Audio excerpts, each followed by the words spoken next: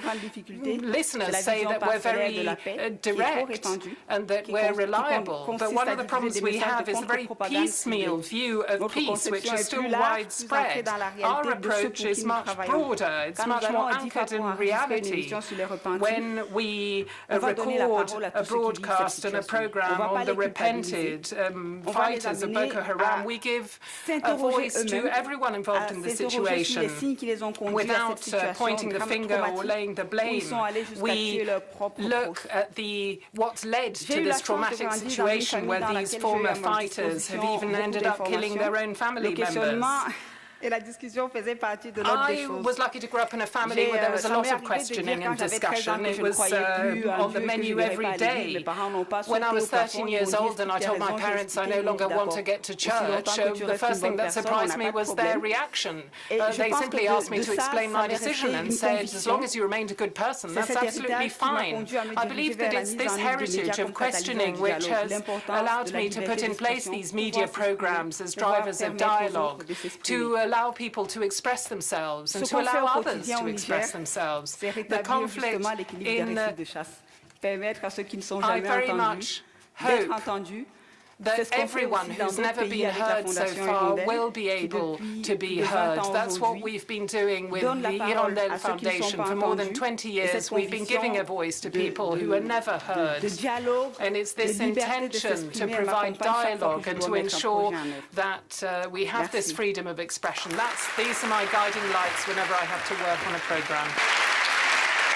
Thank you. Thank you very much, Pauline, for reminding us to remain critical, all the while being open and to honest dialogue.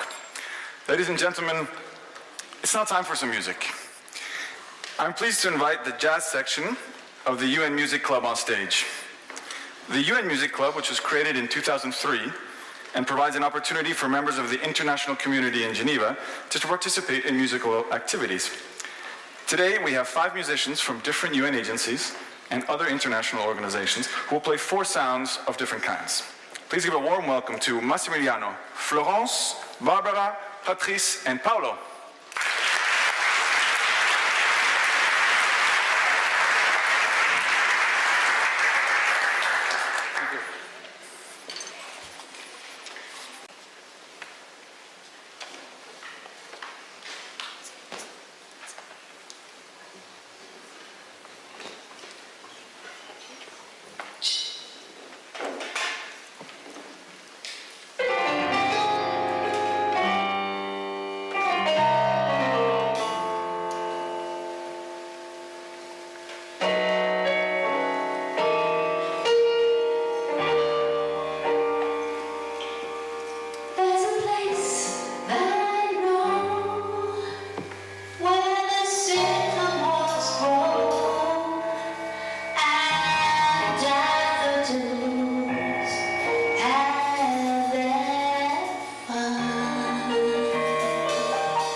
Shown on the faces of people walking by. I see friends shaking hands, saying, "How do you do?"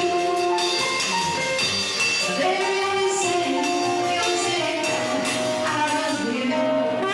I hear this cry. I watch them grow. They'll know much more than I ever know. Into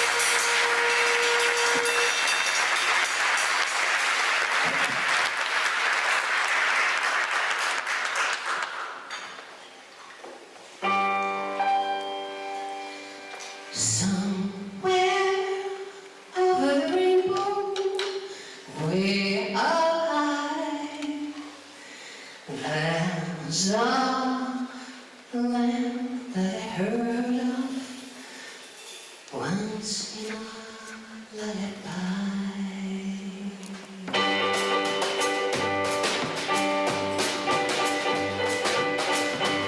Somewhere over the rainbow,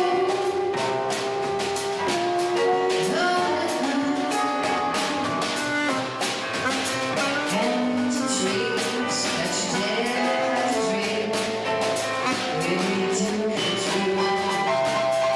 Someday I wish upon the sun and wake up where the ones are far behind me.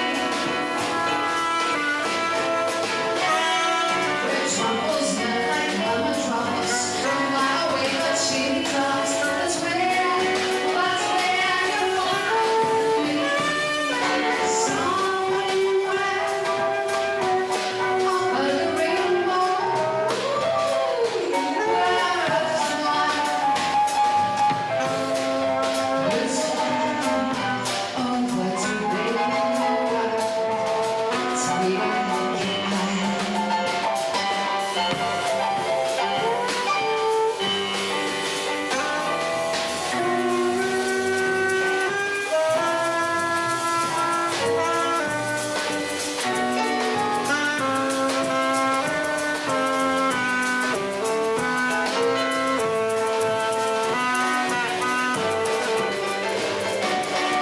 Baby, look who this light, there ain't no word that fits.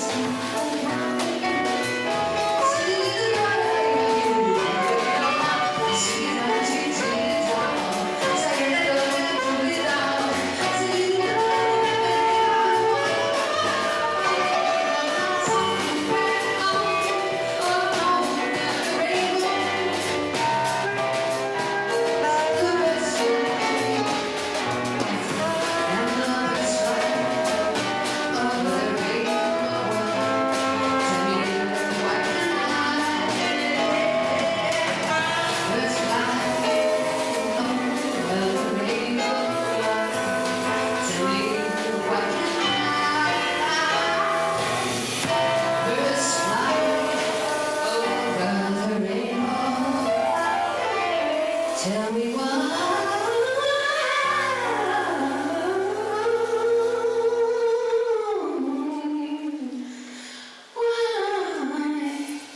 can't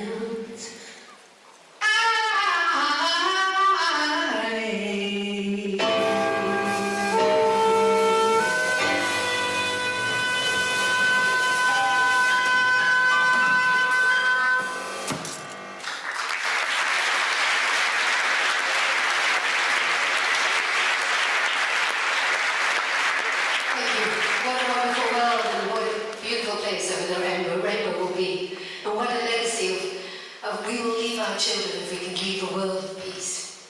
But we need unity for that and we need your help. So we're going to ask you to unite with us, and this time you're going to lead us. We'd like you to all please click your fingers and clap. sing all as well.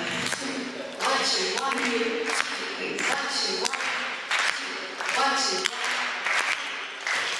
That's fantastic. Now Massimo is going to play us on the double bass.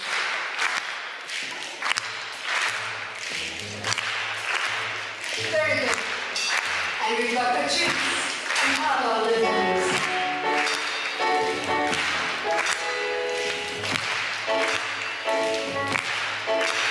When the night is coming and the land is dark and the moon is the only light you see, no one wants be afraid, no one charity, just as long as you say my way. So darling, darling, say, darling, one more thing, darling, say,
Thank you very much, Massimiliano, Florence, Barbara, Patrice, and Paolo for such beautiful music.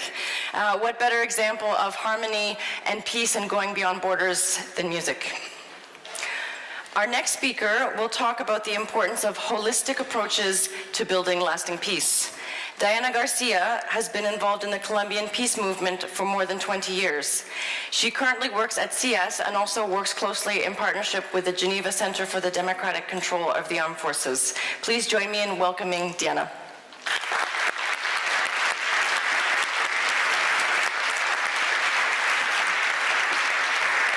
Hi to all of you.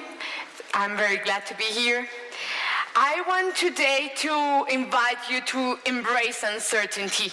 I know that it's difficult to say that I want you to make the promise of embracing uncertainty, but I will start with an anecdote of what it has been growing in war, as others had said. I have been born in war, I have grown in war, and if you say no Colombian context, we have been 60 years of conflict, but if you say and open your mind, it will be 100 years, and if you are decolonial, it will be 200 years of conflicts all the time. And when I was 10 years old, I already was a peace activist because I have grown in the peace movement and in the feminist movement.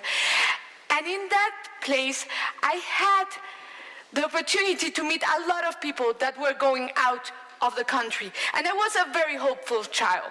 I was filled of hope, even when I was all surrounded by war. And each time someone came to my home from the regions and they say, okay, I have to go out of the country, I said always, no, don't worry, when I grow, that will not happen. And the sad thing is it's happening all over the world, and 12 years after, it happened to myself, and I became a refugee when I was 22. And in that moment, everyone hoped that I embraced hopeless, that I became hopeless because of uncertainty. Everyone was expecting, my friends, the people in Spain, the people in the political movement, the people in the peace movement, everyone was hoping that I embrace the hopelessness of uncertainty.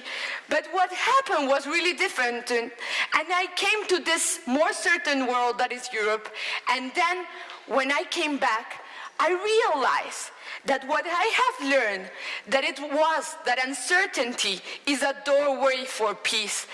It's not certainty, it's not the correct order and the homogeneous order of the world what brings peace. It's the uncertainty and the possibility of learning how frustration is an important issue to work about in a world that for young people as me and many that have talked is more uncertain than ever. And that's not bad, because we have the possibility of movement. And when we have the possibility of movement and realize that peace is that possibility and not given the possibility of movement to the armed conflict, because in my country, that thought of that the only way to move the system is war has made and make guerrillas all over the place for the last 40 years.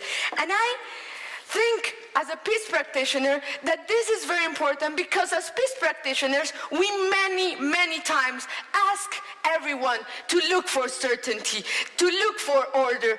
And I have grown in a place that is chaotic. Bogota is not an organized place.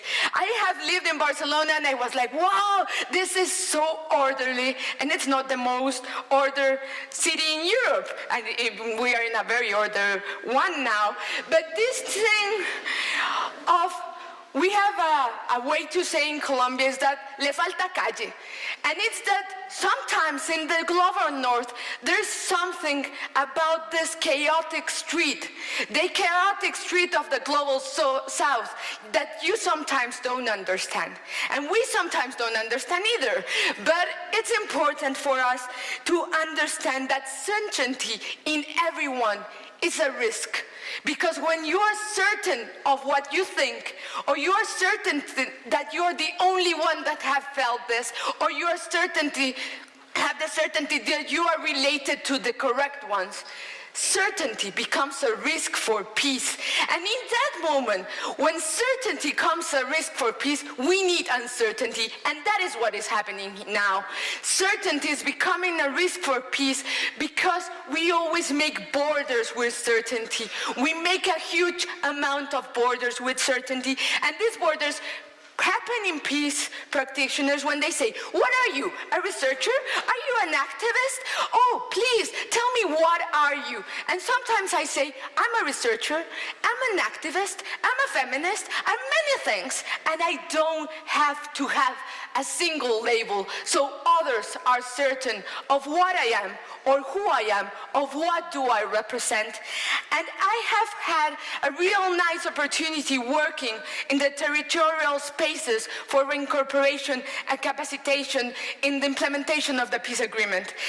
And it was the moment when I understand how powerful is uncertainty, when we were women from the women's movement, were former combatants women, there was victims, we were all over the place, and they were saying, Diana, please tell us, how much time do we expect the peace to come?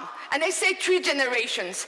And they say, 3 generations? And I say, yes, because we have to learn to manage frustration. We have to learn to manage uncertainty.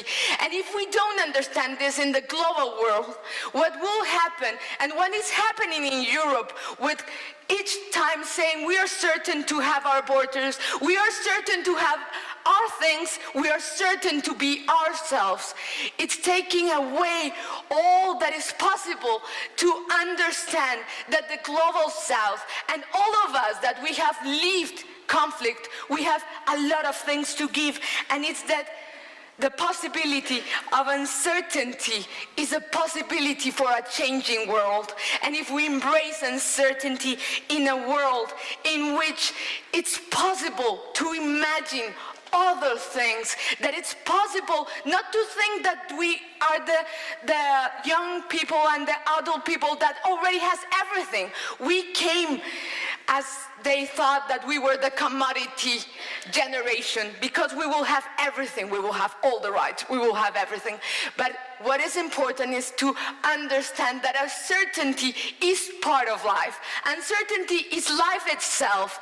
And when we expect certainty, and we have learned it in armed conflict conflicts that have been all over the generations, is that the certainty is death.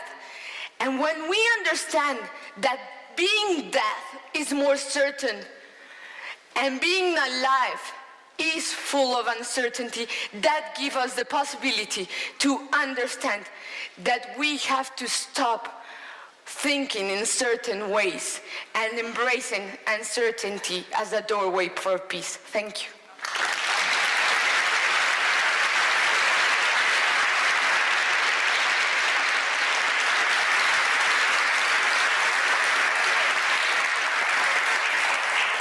Thank you, Diana. May we all embrace uncertainty as you have. Now we're moving from an inspiring peace builder and activist and many other things, and not one, remember, from Colombia to 2 peace builders in the Middle East. Wala is from Jordan and Zakaria is from Lebanon. They're both passionate young leaders in their respective communities, working with Generations for Peace, one of the partners for this event. Today, they will share with us how each of us can lead by example. We're pleased to welcome Wala and Zakaria on the stage.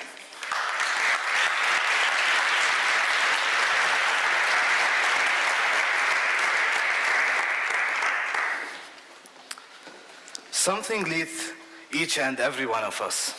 It might be a God. It might be a philosophy. It might be a cultural expectation or the very urge to break those down. If we take a step back and think about what we are all following, it boils down to one simple thing. We are all led by example. We are all inspired by someone or something who made an impact on our lives, who showed us what to do or what not to do, how to view others or not to view others, how to make our world a better, safer, and a peaceful place. The strongest examples are those that are closest to us. For me, it was the people I work with. For Wala, it was her family. For you, it might be a teacher or a friend, a mentor or a colleague. Whatever or whoever it might be, the lesson we learned resonate most deeply when they come from something near to us. Peace is one of the lessons Zakaria and I have spent much of our lives learning. What it means, how to build it, and what it takes to pass it on. Especially within the last decade, this building and passage of peace has become even more personal to each of us. In Jordan and Lebanon, as the crisis in Syria has seen, more and more refugees are being displaced. We have witnessed the need for peace to be built and passed on like never before. It is why each of us start volunteering at the first place years ago, and what led us eventually to Generations for Peace. Physical borders are not the only borders need to be crossed when it comes to building peace. Borders that most of us cross every day within our real life, within our jobs, within our conversations, play an important role in how we transform conflict and instead build sustainable peace.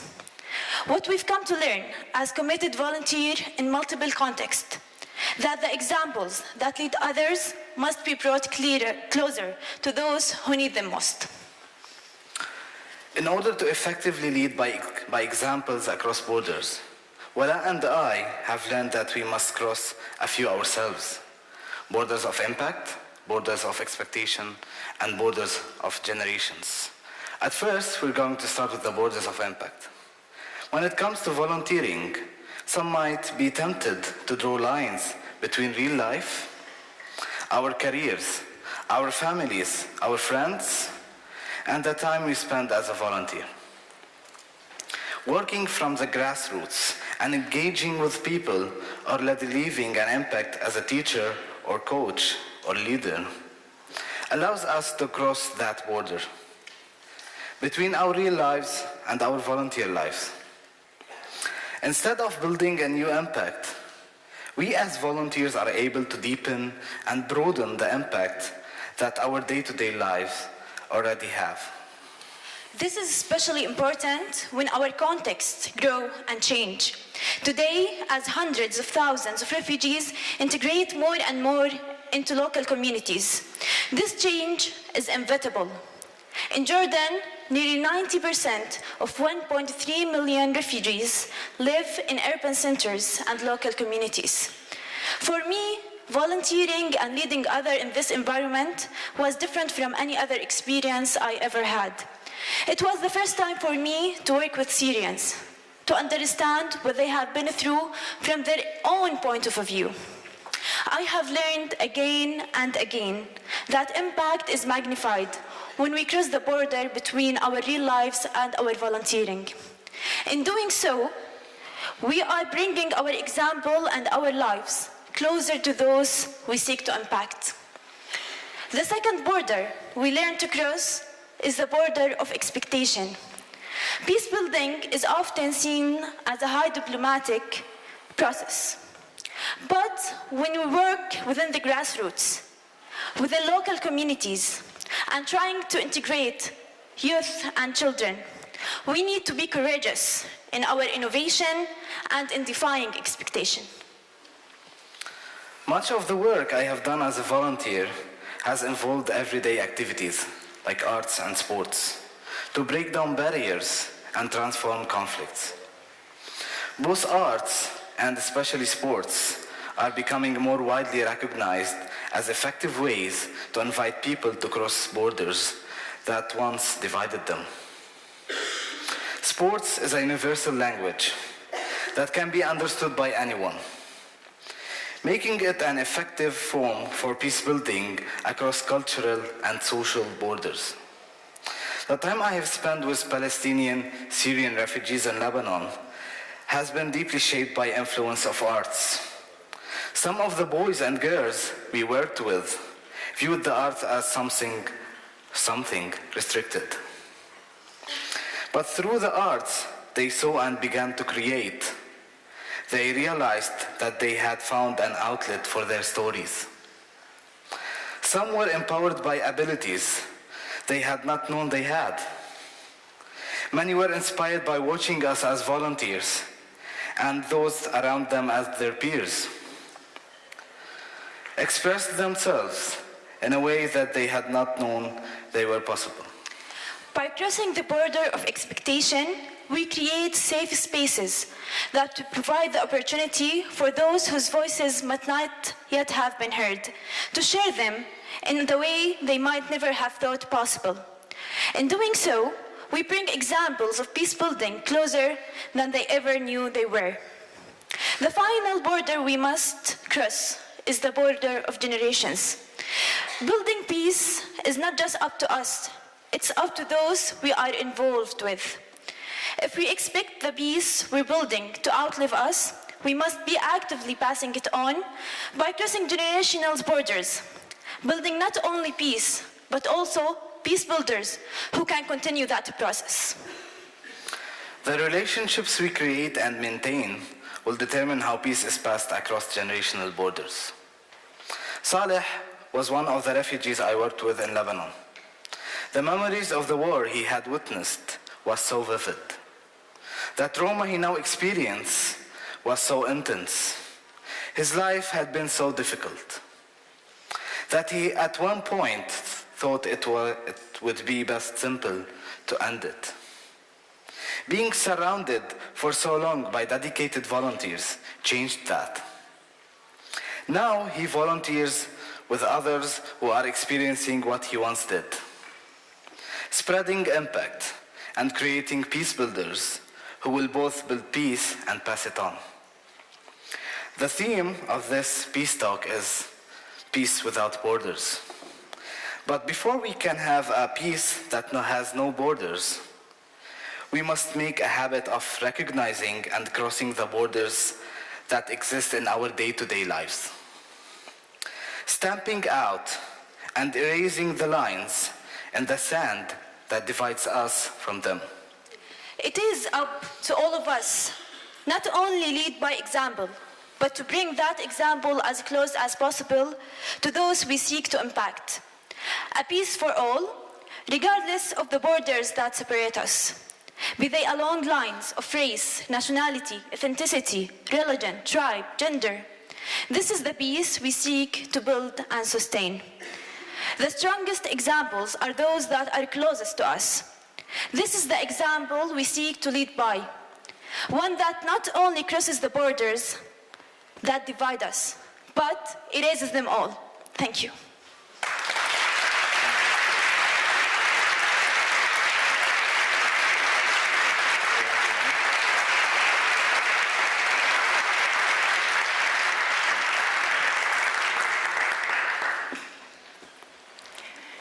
Thank you very much, Walan Zakaria, for reminding us that we all have the potential and responsibility to become peace builders. So we're now moving to our final speaker, and we're moving a little bit closer to home, to Switzerland, and we're going to switch to French. Our final speaker for this afternoon works to try and foster the well-being and integration of asylum seekers in Geneva. Hassan Ouaman is going to bring us his perspective of what we need in order to build truly inclusive societies.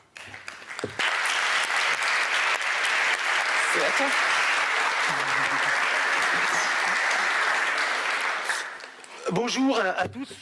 Very good afternoon to all of you. Vous êtes splendides. You're wonderful. Je vous dis ça parce que ça fait 3 And mois I que je say rêve de this because I've been dreaming about you all Alors, for si vous 3 voyez un months éléphant now. passer, c'est que je suis encore dans mon So, rêve. in fact, if you see elephants wandering Si je suis around the devant room, vous it's aujourd'hui, c'est because pour vous I'm raconter still l'expérience dreaming my qui s'est dream. déroulée à But in 300 fact, mètres I'm d'ici. here to tell you En about mai experience, 2016, un édifice something that appartenant we've experienced à just l'ONU SIDA a été 300 restauré yards pour from devenir un here. centre d'hébergement In May collectif pour 2016, a migrants, building avec that une used to capacité belong to d'accueil d'environ UNAIDS 150 was renovated to become On a l'appelait le community foyer shelter for Celui a migrants, fait ses a portes centre en for juin 150 2018. people. And the centre Assistant social à opened in l'Hospice June Général. Je 2018. me suis porté Now, I was volontaire a social pour worker assurer at la the mission que Hospice l'on appelle Général, the welfare assistant centre, social en and I intervention was a collective. volunteer Il s'agit to essentiellement become a d'essayer social d'assurer le worker in a bien-être community et setting, la sécurité which des basically résidents. means ensuring the Malgré les diverses well-being and the expériences, safety of ce fut une première residents. pour moi.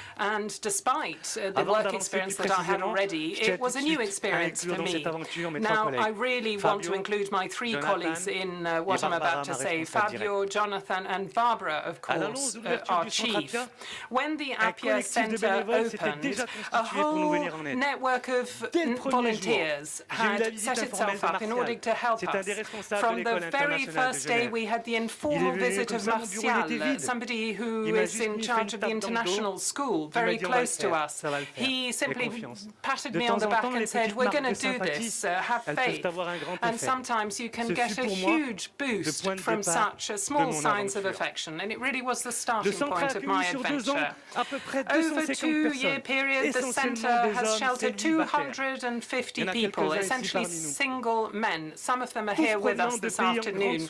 All come from countries experiencing great suffering. The residents are essentially waiting for their status to be decided, which is something which will allow them to forge ahead in their path towards integration. In Geneva, each asylum seeker has their own social worker assigned, trying to accompany them in their path. The idea was to try and offer a safe place, but also to put in place some community activity to try and help them, but also help them in their path to integration. The early months that I spent there, I spent trying to become very familiar with the centre and the residents. I also organised some parties to get to know the volunteers. Now, during this whole adventure, I certainly made heavy use of residents and of colleagues, but I particularly want to mention Brice and Varandé, who were really more than supportive for me. They were always available and very skilled and never complained. And 4 of us were working in 8 square meters. Brice, with his smile, his wisdom and his commitment, were a source of inspiration for me. From the very beginning, the whole process was dynamic, and in a few short months we set up workshops and discussion groups in French at the request of residents. Each day, 3 to 4 volunteers, including Agnès, who's there at the back of the room, were there to share these discussions in French. We chose to meet in small groups with many volunteers in order to foster exchange, but also help them learn French. From the very beginning, I was always present in person to ensure that the courses actually took place. In fact, I understood from that experience that on some days you can lift a mountain, and on other days it's difficult to pick up a spoon. And that's where the work that we do, the social work, is so important. I got the impression I was there to support them and to give them strength sometimes. These discussion groups were held always during the 2 years, and each day was different. There were also cooking workshops, for example, and I was able to witness at first hand these wonderful ties between the residents and the volunteers. There was, for example, the case of one resident who had to leave the centre to join his wife, who was in a different centre, and yet he kept coming to the course on Friday, and he's just become a father of a little girl, and all of us have been invited to the christening. These ties have never been broken, and the volunteers have always supported this couple and their child. They helped with their furniture, with helping them to find a flat and then help them move. The residents also wanted to be able to practice sport. In fact, Lutz, one of our volunteers, really listened to what they were saying and got hold of some weightlifting equipment, which I didn't make heavy use of, as you can see. Lutz used to phone me 4 times a day to ask me if we had a room, and in fact we called it Lutz's weightlifting room, and it was a wonderful idea because we also started holding fitness classes because of Christian, a sports teacher at the school who became one of the volunteers. Every Monday, Christian holds these classes that are more than fitness classes, the moments to share and to bring affection to these meetings. We also have guitar classes, meditation sessions, and from the very beginning I believed that volunteers would be our greatest richness, and in fact this has been the case. During these 5 years, 50 volunteers have helped us for workshops or for more specific ideas. years, we said we wanted all kinds of help. Let me tell you the story of one volunteer that in fact I've never met. She didn't know how to help us and didn't have a lot of time available. She suggested that every Monday she would bring us a different bunch of flowers. Then a few months down the line, we really wait for these flowers. It's something which brings something to all of us. And Mr. Abdul runs a butcher shop, brings us chicken drumsticks and other foodstuffs. And today we are here to celebrate peace, and I think we can say that these acts of peace try and promote harmony between the citizens of this city, and they are volunteers which have helped us walk down unexpected paths. I think of Florence, who came to our centre and has never left it. She's a wonderful artist, very experienced, and she holds art workshops and has brought colour into the centre, and now our main hall has been beautifully decorated with quotes from our residents and with poetry. Florence has put us in touch with artists from France, Antonin and Catherine. They spent 4 days with us and produced some works of art, and now they're being exhibited in the International Museum of Modest Art in Sète. And we went to Sète and were able to meet with other French associations, and these are moments that I will never forget. I also want to emphasize the cooperation with the International School of Geneva, which lasted 2 years.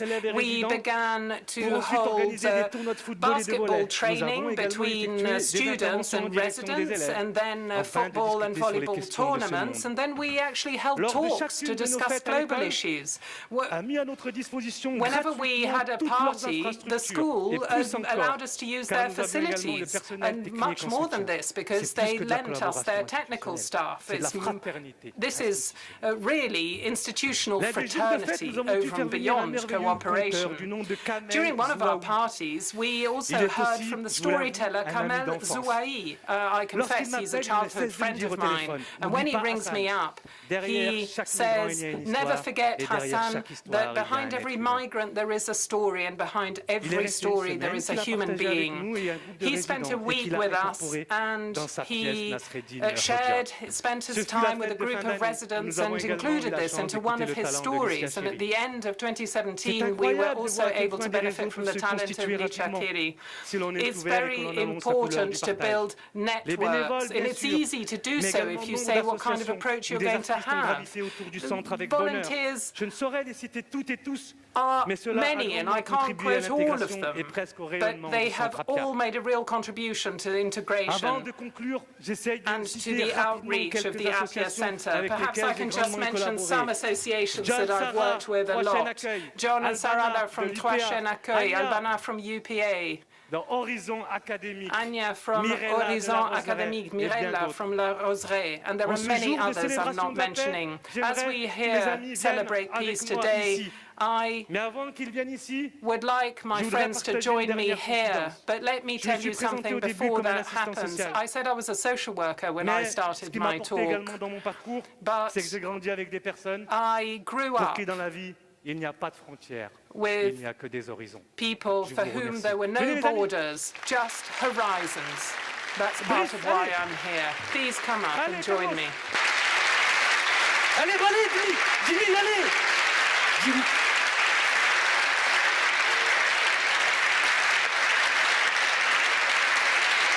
Allez. Allez, John. Allez, kiss me. Sarah.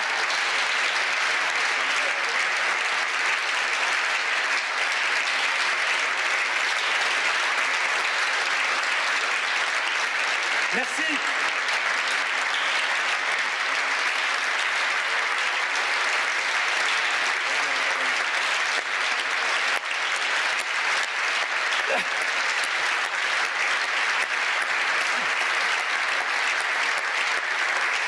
Merci les gars. C'est bon? Ben, merci beaucoup.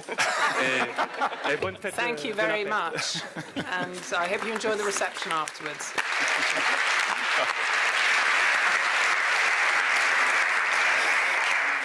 Merci Hassan et merci à vous tous. Thank you, Hassan. C'est pas facile de vous faire quitter la scène. One and all. It's a bit difficult to get you off stage, quite let that be frankly. a reminder to all of us, that is 200 meters away.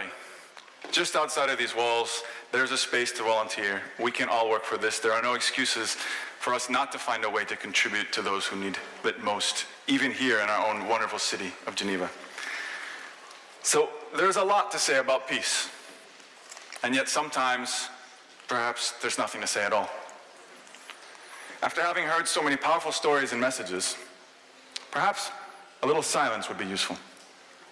We invite you to just take a moment, 30 seconds, and digest what you heard today. Let it sink in, and ask yourself, what do I take home from this day, from what I heard? And ask yourself, how can I go beyond borders for peace?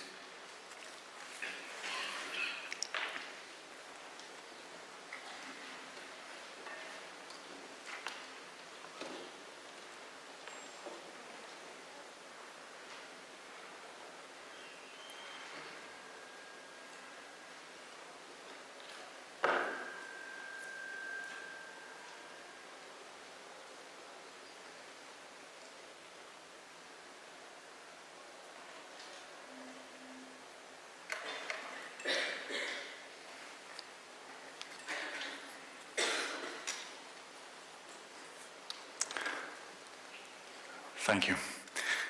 And now, I would like to invite Scott Weber, President of Interpeace, to close our event. Scott, the floor is yours.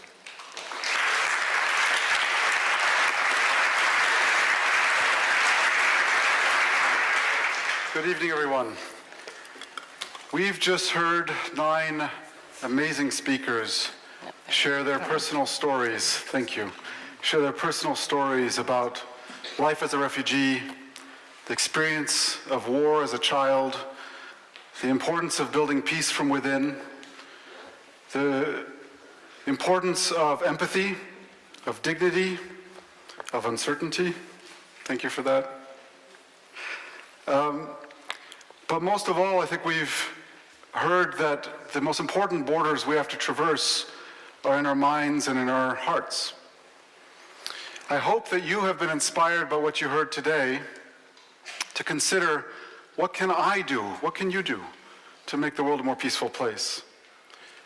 If you want to hear these amazing talks again, or any of the 115 peace talks that we've done thus far, actually, sorry, 124 now, they will all be online for you to be able to rewatch and share with others to inspire them to take action for peace. But I must admit, I'm quite emotional right now. Obviously because of what we heard, but also because just before coming in this afternoon at lunchtime, I heard that someone very dear to me has passed away. Someone I have no doubt was very dear to many of you, certainly to the Interpeace family that's present here. His name was Ambassador Mohammed Sakhnoun, has passed away. An Algerian diplomat, a gentle and humble giant of peacebuilding, who was Kofi Annan's senior advisor for Africa, friend to many as the Director General and many others in the UN. He was our vice chairman for many, many years and shaped our organization tremendously. 2 quick things about Mohammed that allowed him to break down borders, and the borders especially of mistrust. He had 2 things. One is his amazing sense of humor. He wielded humor like a magician, which immediately put people at ease. But a more important lesson that he taught a young peace builder like me at the time, this is now almost 20 years ago, was the importance of listening. He said, whenever you go into a meeting, always bring a notepad and a pen. And as you start to sit with the person that you're meeting with, take notes on what they're saying. Because just that action tells the person that you're talking to, I respect what you have to say. It's important to me. And that immediately breaks down barriers as well. So I've retained that ever since. I have the envious task of just saying thank you. I feel very, very grateful. I think we all feel very grateful for the the stories that you shared with us. Very grateful for the example that Kofi Annan gave us, and all of us, an example to follow, that Muhammad gave us, an example to follow. But I have other people to thank. I want to thank our co-organizers of the Geneva Peacebuilding Platform, the UN office at Geneva, together with Interpeace. We want to say thank you, the three of us, to the audience, all of you who came out today, who participated, who clapped, who snapped, who bobbed your head, who almost started dancing. I want to thank also the audience online for being with us. Every year we find out after the fact just how many people tuned in, and it's tremendous.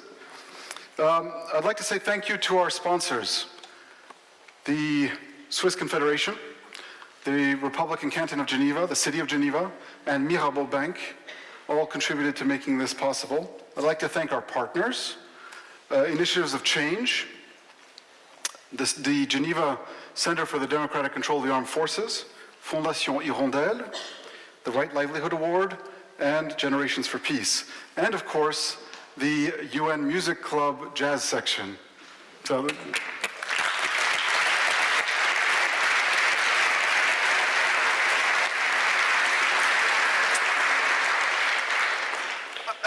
I'd like to say thank you also to those who worked behind the scenes to make this a success. Our interpreters, where are they? Oh, there we are.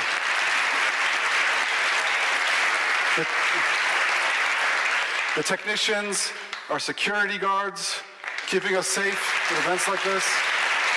The ushers and our timekeeper, thank you, Clara, my daughter. And a very big and warm welcome, thank you, to our moderators, Sarah Noble and Reynard Goudet. Did a great job.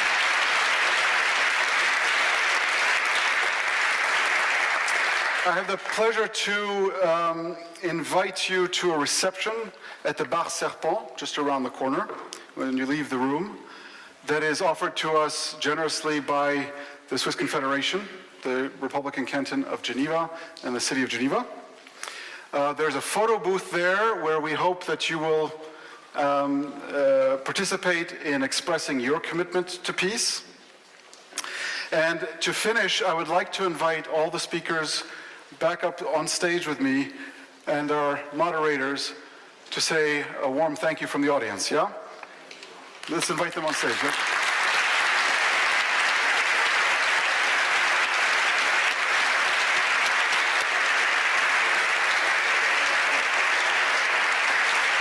Bravo.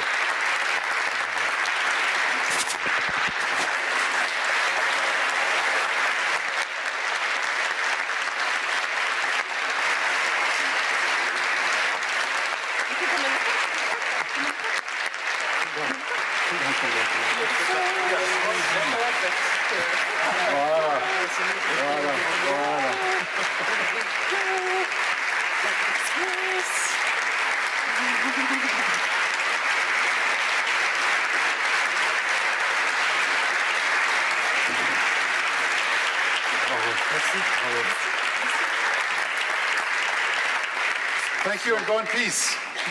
We have one last surprise. She may not have become the president of the world, but beyond being a great speaker, she also has some singing talent, and we'll have one last song before we go to the apéro.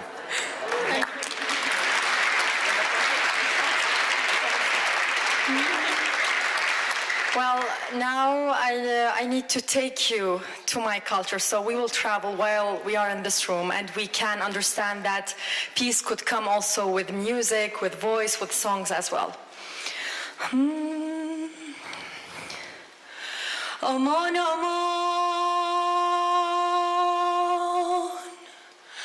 aman, aman.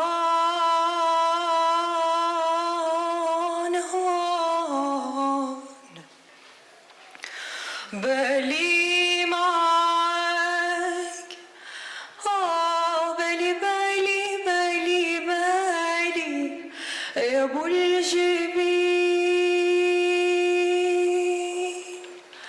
العلي علي علي علي وحياة سعد عينيك يا حبيبي